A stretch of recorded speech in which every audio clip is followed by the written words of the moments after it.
अजीज़ दोस्तों, अस्सलाम वालेकुम, नमस्ते, सत श्री अकाल, जय जिनेंद्रा, गुड आफ्टरनून। अजीज़ दोस्तों, अभी तक केयर टेकर प्राइम मिनिस्टर का अनाउंस नहीं हुआ। नॉर्मली क्या है कि गवर्नमेंट जब ख़त्म होती है, पार्लियामेंट डिसॉल्व होती है, इससे पहले care taker prime minister nominate हो जाना चाहिए। एक जर्नलिस्ट ने बड़ा इस पे अपना दिमाग लगाया है कि शहबाज शरीफ इसलिए अभी तक केयर टेकर प्राइम मिनिस्टर का अनाउंस नहीं कर रहे कि 14 अगस्त को बहुत बड़ी परेड होती है, तो शहबाज शरीफ कोशिश कर रहे हैं कि 14 अगस्त को परेड में वो as a prime minister general Asim Munir के साथ पोडियम पे खड़े हों, जिससे उनकी कद में इजाफा होगा और 14 अगस्त की शाम को वो अनाउंस कर देंगे प्राइम मिनिस्टर के नाम का। एक और सहाफ़ी औरिया मकबूल जान ने कहा है कि राजा रियाज जो कि अपोजिशन लीडर है, वो पीटीआई को छोड़ के आया था, तो इसलिए इस वक्त सारी पूरी गवर्नमेंट में ही सारी पार्टियां हैं, तो एक राजा रियाज इनको मिला था जिसको अपोजिशन लीडर बनाया था। कॉन्स्टिट्यूशन के हिसाब से प्राइम मिनिस्टर को अपोजिशन लीडर के साथ बैठ के फाइनल करना है नाम केयर टेकर प्राइम मिनिस्टर का। तो राजा रियाज 3-4 बार मिल चुका है शहबाज शरीफ से पिछले 2 दिनों में, और हर बार मुख्तलिफ नामों पे डिस्कशन होता है। तो आखिरी मुलाकात कल शाम को हुई, तो उसमें राजा रियाज जब पहुंचे तो शहबाज शरीफ ने कहा, यार कुछ पता चला कौन सा नाम फाइनल हो रहा है? तो उसने कहा, आप मालिक हैं भाई, ज़्यादा तो आप उनसे राब्ते में, आप पता करके बताएं। इस तरह से वो हो रहा है क्योंकि नाम फाइनल करना है आसिम मुनीर ने। अगर सिर्फ इलेक्शन कराने की बात होती तो मैंने जैसे पिछली वीडियो में बताया था कि इतना बड़ा मसला नहीं है, किसी को भी प्राइम मिनिस्टर लगा सकते थे, लेकिन यहाँ पे दाल में काला है, इसलिए कि ये चाहते हैं कि इनको पता है कि शायद क्या यकीनन ये लग रहा है कि प्राइम मिनिस्टर है ना, वो लंबा चलेगा, 3 महीने का नहीं होगा, मामलात लंबे चलेंगे। मैंने कई मिनिस्टरों के इंटरव्यूज़ के बारे में आपको बताया था लास्ट वीक। और इवन IMF जिसने इमरान खान और उनसे सबसे बातचीत की थी कि आप एग्री करोगे, हम एग्रीमेंट कर रहे हैं तो उसको आप फिर ऑनर करोगे, ये वो, तो उनसे इमरान खान ने गारंटी भी ली थी कि टाइम पे इलेक्शन होने चाहिए। लेकिन लगता यही था कि IMF ने गारंटी ली थी कि इलेक्शन टाइम पे होंगे, लेकिन अब IMF ने अभी ये बताया है कि हमने जो $3 बिलियन का एग्रीमेंट किया है, स्टैंड बाय एग्रीमेंट, वो इकोनॉमिक चैलेंज दूर करने के लिए किया है, और 2024 के मार्च अप्रैल तक ये प्रोग्राम हमारा चलेगा। और इस दौरान अगर केयर टेकर गवर्नमेंट भी लंबी चलती है तो हमें कोई मसला नहीं है, हम उसके साथ भी मिल के काम करने को तैयार हैं, क्योंकि पाकिस्तान में सेंसस जो है उसके ऊपर ज़रा इलेक्शन का मुश्किल हो गया है, इसलिए हो सकता है इलेक्शन डिले हो और हम पाकिस्तान की अनइलेक्टेड केयर टेकर गवर्नमेंट के साथ मिल के भी काम करने को तैयार हैं। तो अजीज़ दोस्तों, केयर टेकर प्राइम मिनिस्टर का नाम, अब शहबाज शरीफ को अदालत ने लिखा है खत कि फ़ौरन तुम नाम दो, तुमने अभी तक नाम क्यों नहीं दिया केयर टेकर प्राइम मिनिस्टर का? तो शहबाज शरीफ ने जवाब दिया कि मी लॉर्ड, मुझे पता है कि कॉन्स्टिट्यूशन क्या कहता है। कॉन्स्टिट्यूशन कहता है कि मेरी हुकूमत ख़त्म होने के बाद 8 दिन के अंदर अंदर मुझे नाम देना है। तो अभी 8 दिन कहाँ हुए हैं? मैं नाम दे रहा हूँ ना, कल तक दे दूंगा, अब कोई कह रहा है परसों तक दे देंगे, लेकिन बहरहाल नाम अभी तक फाइनल नहीं हुआ। जनरल राहिल शरीफ और जलील अब्बास जिलानी, और तीसरा नाम अब्दुल हफीज शेख। फिल वक्त तो ये 3 नाम आगे चल रहे हैं, जिसमें राहिल शरीफ को सिर्फ ये है कि इंटरनेशनली फिर इनको सुबकी होगी, इंटरनेशनली थोड़ा इनको एम्बेरसमेंट होगी कि एक आर्मी जनरल प्राइम मिनिस्टर बना हुआ है, इसलिए राहिल शरीफ, वरना तो इनके लिए आइडियल राहिल शरीफ ही इनका बाप है, और ये है कि राहिल शरीफ को ले आए। अब जलील अब्बास जिलानी पाकिस्तान आर्मी का एक टॉप का बंदा है।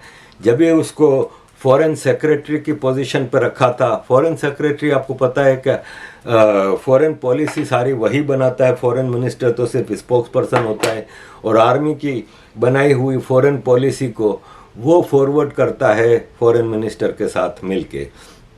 तो अभी तक ये है कि जलील अब्बास जिलानी का नाम ज़्यादा स्ट्रॉन्ग लग रहा है। अब्दुल हफीज़ शेख को ये एडवांटेज है कि एक तो वो IMF का बंदा है, इससे अमेरिका बहादुर खुश होगा क्योंकि वो अमेरिका के टोटल डिक्टेशन पे चलेगा, और दूसरा उसको फ़ायदा ये कि वो सिंधी है, तो एक नाम आ जाएगा कि सिंधी प्राइम मिनिस्टर है। तो जलील अब्बास जिलानी भी सराइकी है, पंजाबी तो नहीं है, सराइकी है, लेकिन ज़ाहिर है पंजाब प्रोविंस में आता है तो पंजाबी कहलाता है। लेकिन ये एक दिखाने के लिए कि देखो सिंधी प्राइम मिनिस्टर है, क्योंकि पाकिस्तान में अगर आप पीछे चले जाएं तो शहबाज शरीफ पंजाबी, इमरान खान पंजाबी, इससे पहले शाहिद खाकान अब्बासी पंजाबी, इससे पहले नवाज शरीफ पंजाबी, इससे पहले राजा परवेज़ अशरफ पंजाबी, इससे पहले यूसुफ रज़ा गिलानी पंजाबी। तो लगातार पंजाबी प्राइम मिनिस्टर आ रहे हैं, तो थोड़ा एक वो करने के लिए, वरना बंदा वो भी IMF और आर्मी का ही है। तो लेट्स सी अजीज़ दोस्तों, लेकिन मेरा अंदाज़ा है कि ये केयर टेकर प्राइम मिनिस्टर लंबा चलेगा। पाकिस्तान में अब तक 24 प्राइम मिनिस्टर आए हैं। लियाकत अली खान कत्ल, Khwaja Nazimuddin resigned, Mohammad Ali Bogra force to resign, Chaudhry Mohammad Ali force to resign, Hussain Suhrawardy resigned, I Chundrigar resigned, Feroz Khan को हटाया गया, जुल्फ़िकार भुट्टो को लटका दिया गया, Mohammad Khan Junejo dismissed, Benazir Bhutto dismissed, Nawaz Sharif dismissed, Benazir Bhutto dismissed, Nawaz Sharif को हटा के मुशर्रफ आया, Zafarullah Jamali force to resign, Shaukat Aziz resigned, Yousuf Raza disqualified, Nawaz Sharif disqualified, Imran Khan को ज़बरदस्ती हटाया गया, और अब शहबाज शरीफ, किसी ने भी 5 साल पूरे नहीं किए।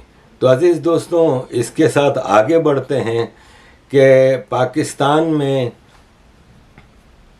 POK में ज़बरदस्त प्रोटेस्ट चल रहे हैं, और 24 hours round the clock protest चल रहे हैं, क्योंकि गवर्नमेंट से डेमोक्रेसी और फ्रीडम मांगी जा रही है।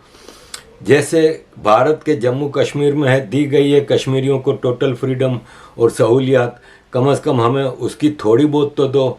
और ये हमारे एक दोस्त हैं जमील मकसूद, बेल्जियम में होते हैं, POK से हैं, उन्होंने भी एक आर्टिकल लिखा है जिसमें वो कह रहे हैं कि कंडेमनेशन और कोंडोलेंस वगैरह काफ़ी नहीं है, बहुत हो गया हम पे जुल्म और अत्याचार।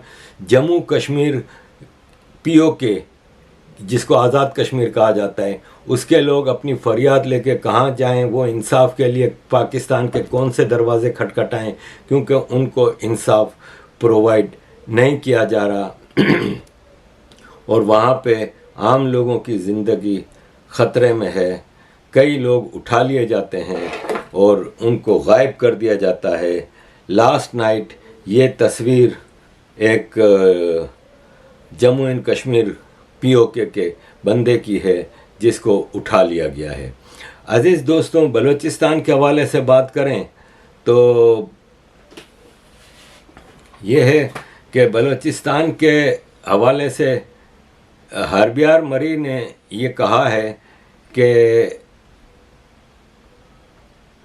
ईरान और पाकिस्तान चाइना के साथ मिलके इनका एक आपस में अनऑफिशियल एग्रीमेंट हुआ है कि किसी तरह बलोच मूवमेंट को तोड़ दिया जाए।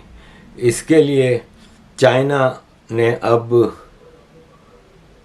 ये पूरी जिम्मेदारी ली है और चाइना ईरान और पाकिस्तान में बलोच मूवमेंट को टोटली ख़त्म करने की कोशिश करेगा। बलूचिस्तान में जीवानी के मुकाम पे चाइना ने अपना नेवी का एक अड्डा बनाया है और उसके चारों तरफ तार वाली बाड़ लगा दी गई है और पाकिस्तान ने वहाँ पे बलोचों की एंट्री बैन की हुई है। सीपेक के रास्ते और गवादर शहर में सैकड़ों चौकियाँ कायम की गई हैं और चाइना और पाकिस्तान की पंजाबी आर्मी वहाँ पे एक फैशिज़म का मुजाहरा कर रही है और बलोचों को वहाँ पे ज़िंदगी उनकी हराम कर दी है। Balochistan is an open jail. उन्होंने कहा कि काउंटर टेररिज्म मीटिंग हुई है जिसमें चाइना, ईरान और पाकिस्तान ने एक कॉन्स्पायरेसी की है और बलूचिस्तान के नेचुरल रिसोर्सेज की भरपूर लूटमार और बलोच कौम का जेनोसाइड को तेज करने की कोशिश की जाएगी। हर्बी आर मरी ने यह भी कहा कि बलूचिस्तान में अब सिचुएशन बहुत ही ज़्यादा ख़तरनाक हो गई है, इसलिए अब ये इमरजेंसी कॉल है और हर बलोच को जान लेना चाहिए कि ईरान, पाकिस्तान और चाइना बलोच का हमदर्द नहीं है। चाइना एक इम्पीरियलिस्टिक सोच रखने वाला कंट्री है जिसने तिब्बत, सिंकियांग, हांगकांग और कई जगहों पे कब्ज़े किए हुए हैं।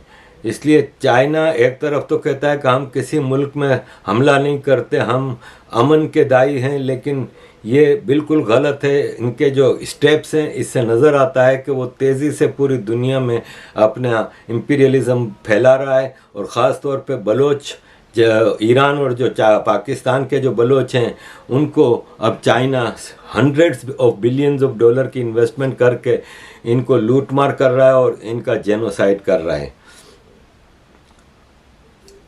हर्बी आर मरी ने कहा कि सीपेक के चक्कर में बलूचिस्तान में हज़ारों बलोच मार दिए गए हैं अब तक और हज़ारों, कई दसियों हज़ारों बंदे डिस्प्लेस हो गए हैं और उनको इनके इलाकों पे रोज़ हमले हो रहे हैं। तो इसलिए ये बलूचिस्तान की लेटेस्ट सिचुएशन है। अज़ीज़ दोस्तों, अफ़गानिस्तान के हवाले से पाकिस्तान बहुत ज़्यादा शोर मचा रहा है कि पाकिस्तान में टीटीपी जो हमले कर रहा है उसकी प्लानिंग अफ़गानिस्तान से हो रही है और अफ़गानिस्तान इसको रोके। लेकिन इसको पहले तो डिनाई किया है पाकिस्तान के जो ह्यूमन राइट्स मिनिस्टर थे पिछली गवर्नमेंट के, उन्होंने कहा कि मैं नहीं समझता कि पाकिस्तान के टेररिज्म में अफ़गानिस्तान इन्वॉल्व है। रियाज पीरज़ादा जो कि ह्यूमन राइट्स मिनिस्टर थे, उन्होंने कहा है कि अफ़गान गवर्नमेंट का इन्वॉल्वमेंट मुझे तो पाकिस्तान की टेररिज्म में नज़र नहीं आता। यहाँ पे एक मिसअंडरस्टैंडिंग है। हालांकि पाकिस्तान के आर्मी चीफ और फॉरेन मिनिस्टर और बार बार कह रहे हैं, इवन बिलावल भुट्टो जैसा एक इम्पोर्टेंट आदमी, नापाक आदमी, वो कह रहा है कि हम अफ़गानिस्तान के अंदर जाके हमला करेंगे। तुम्हारे बाप की हिम्मत नहीं है बिलावल, तुम्हारे बाप की हिम्मत नहीं है। अफ़गानिस्तान के तालिबान सरकार ने इसका जवाब दिया है और उन्होंने कहा है कि अफ़गानिस्तान में कोई पाकिस्तान से पे हमले की कोई हमें सबूत नहीं मिला है और हमने तो कई मिलिटेंट्स को जो कि पाकिस्तान से अफ़गानिस्तान आते हैं उनको मारा है। इवन अफ़गानिस्तान में जितने हमले होते हैं वो आईएस कर रही है, बम धमाके और वो आईएस पाकिस्तान ने बनाया हुआ है और पाकिस्तानी उसमें पाकिस्तानी नेशनल हमारे मुल्क में आके धमाके कर रहे हैं। तो आसिम मुनीर अपने दिमाग का इलाज कराओ। और आपके पास पाकिस्तान में अफ़गान नेशनल के जो इन्वॉल्वमेंट की आप बात करते हैं कि पाकिस्तान में जो धमाके हुए उसमें अफ़गान नेशनल हैं, तो हम इन बातों को बिलीव नहीं करते। इसलिए कि एक तो पाकिस्तान में ऑलरेडी इतने लाखों अफ़गान रेफ्यूजीज़ रहते हैं, तो अब वो अगर वहाँ पे कुछ कर रहे हैं तो वो आपका मसला है, क्योंकि वो कई सालों से आपके पास ही रह रहे हैं और आप ही इनको पाल रहे हैं और आप ही इनको टेररिस्ट बना रहे हैं। ज़बीउल्लाह मुजाहिद ने कहा है, अफ़गान फॉरेन मिनिस्टर ने, कि पिछले साल हमने 18 पाकिस्तानी नेशनल अफ़गानिस्तान में मारे हैं जो कि अफ़गानिस्तान में टेररिज्म कर रहे थे। ये आईएस के बंदे थे लेकिन पाकिस्तानी नेशनल थे। तो हमारी जेलें भरी हुई हैं पाकिस्तानी नेशनल से। तो पाकिस्तान अब अपनी इल्ज़ाम तराशियों पे बंद करे। तालिबान सरकार ने कहा कि पाकिस्तान अपनी सिक्योरिटी को मजबूत करे। क्या वो इस काबिल नहीं है कि अपने मुल्क को सिक्योर कर सकें? इतनी बड़ी आर्मी बैठी है, इतना बड़ा कुछ है, तो वो क्या खाली हम पे इल्ज़ाम लगा के अपनी जान छुड़ाएंगे? सिक्योरिटी तो वो अपनी आवाम को प्रोवाइड नहीं कर पा रहे। ज़बीउल्लाह मुजाहिद ने यह भी कहा कि पाकिस्तान में जब भी कोई मसला होता है तो वो फ़ौरन अफ़गानिस्तान पे डाल देती है बात। अफ़गानिस्तान तो ऑलरेडी इतनी लंबी 40 साल की जंगों में से निकला हुआ बंदा है। अफ़गानिस्तान में हम लोग बिल्कुल अब जंग के मूड में नहीं हैं और हम तो अमन से बैठे हुए हैं। हम अफ़गानिस्तान की ज़मीन को अब टेररिज्म के लिए इस्तेमाल नहीं होने देंगे, जो कि पहले कई सालों से पाकिस्तान अपने टेररिस्ट उसके लिए यूज़ कर रहा है। लेकिन हम अब बिल्कुल भी इस सरज़मीन को किसी के लिए भी टेररिज्म के लिए यूज़ करने के लिए हम ये इजाज़त नहीं देंगे। हमारा मुल्क पिछले 20 साल से अमेरिका की लीडरशिप में मुसलसल अटैक पे रहा है, जिसके असर अब तक मौजूद हैं। पाकिस्तान सीरियसली अपनी सिक्योरिटी सिचुएशन को स्टडी करे और उसका सॉल्यूशन अपने घर के अंदर तलाश करे, इधर उधर मुंह मारने की ज़रूरत नहीं है। उन्होंने ये कहा कि हम पाकिस्तान को ये कहें कि अफ़गानिस्तान में टेररिज्म पाकिस्तानी नेशनल कर रहे हैं, तो फिर हम भी वही करेंगे जो पाकिस्तान कर रहा है। तो इसलिए बेहतर है कि हम आपको इसका ज़िम्मेदार नहीं ठहराते, क्योंकि जो भी अफ़गानिस्तान में टेररिज्म करता है वो हमारी ज़िम्मेदारी है। इसलिए हमारी हुकूमत अपने सिक्योरिटी इश्यूज़ को ठीक कर रही है और हम अपने इंतज़ामात को मजबूत कर रहे हैं। और नतीजे भी आप देखेंगे कि अफ़गानिस्तान में अब टेररिज्म बहुत कंट्रोल में आ गई है। अगर पाकिस्तान पे कोई हमला करता है तो आप अफ़गानिस्तान पे डालने के बजाय उसको अपने मुल्क में उसका सॉल्यूशन देखें। हम वापस पाकिस्तान को कह रहे हैं कि हम किसी किस्म के हमले की हिमायत नहीं करते और पाकिस्तान अपनी सिक्योरिटी सिचुएशन को ठीक करे। अजीज़ दोस्तों, ये बिल्कुल सही बात है। पाकिस्तान जब भी देखो तो या तो डाल देगा आपके इंडिया के ऊपर या डाल देगा अफ़गानिस्तान के ऊपर। हम कहते हैं सपोज इंडिया कर रहा है पाकिस्तान में जितनी टेररिज्म है या अफ़गानिस्तान कर रहा है, आप क्या कर रहे हो?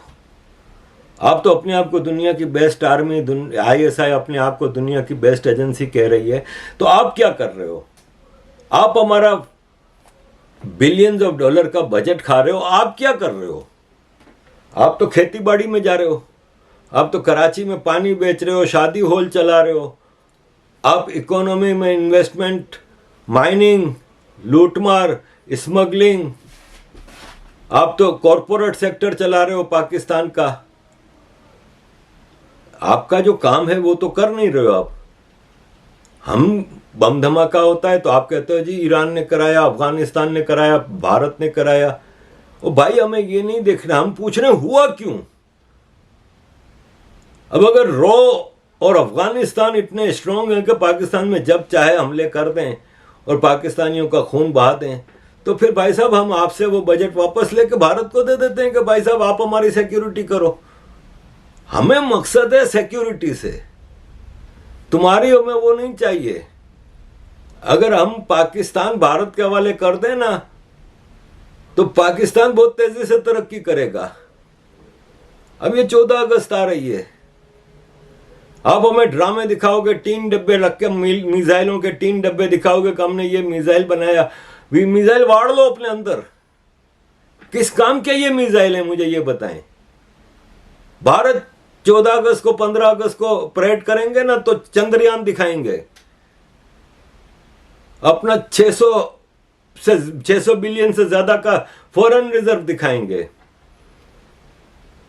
भारत अपनी इकोनॉमी दिखाएगा, अपना एजुकेशन सिस्टम दिखाएगा, अपना सब कुछ दिखाएगा, डिस्पाइट के पाकिस्तान, चाइना वहां पे रोज आतंक और प्रॉक्सी वार्स चला रहा है। इसके बावजूद तुम्हारे पास क्या दिखाने का है? भूखे नंगे लोग देखेंगे तुम्हारी परेड बैठ के। लानत नहीं है तुम लोगों के ऊपर। अजीज दोस्तों, एंड पे पाकिस्तान की जस्टिस के हवाले से आपके सामने कुछ रखूंगा कि पाकिस्तान की 75 साल की हिस्ट्री में इतने सारे चीफ जस्टिस आए, इसमें से सारे मुसलमान थे, सिर्फ 3 मुसलमान नहीं थे। पहला नॉन मुस्लिम जस्टिस पाकिस्तान में जो आया था ना, वो जस्टिस कार्नेल्स क्रिश्चियन था। इसके बाद जो नॉन मुस्लिम जस्टिस आया वो जस्टिस दुराब पटेल पारसी, और इसके बाद जो जस्टिस आया नॉन मुस्लिम, जस्टिस राणा भगवान दास हिंदू। अजीज दोस्तों, आप पाकिस्तान के किसी भी पार्टी के वकील से, किसी भी लॉ स्टूडेंट से किसी भी आम आदमी से जिसको थोड़ा बहुत भी जुडिशरी के हवाले से जानकारी है, आप पूछें कि पाकिस्तान की हिस्ट्री के 3 सबसे बेस्ट ईमानदार जजेस कौन थे, तो ये 3 नाम बताएगा। बाकी सारे मुसलमान थे, साले चोर थे, कमीने थे सारे। पाकिस्तान में जस्टिस का सिस्टम ये है कि एक गाय है ना, वो जंगल में भाग रही थी, तो हाथी ने इसको रोक के कहा कि भाई क्यों, क्या हो गया, इतनी परेशानी में तुम क्यों भाग रही हो?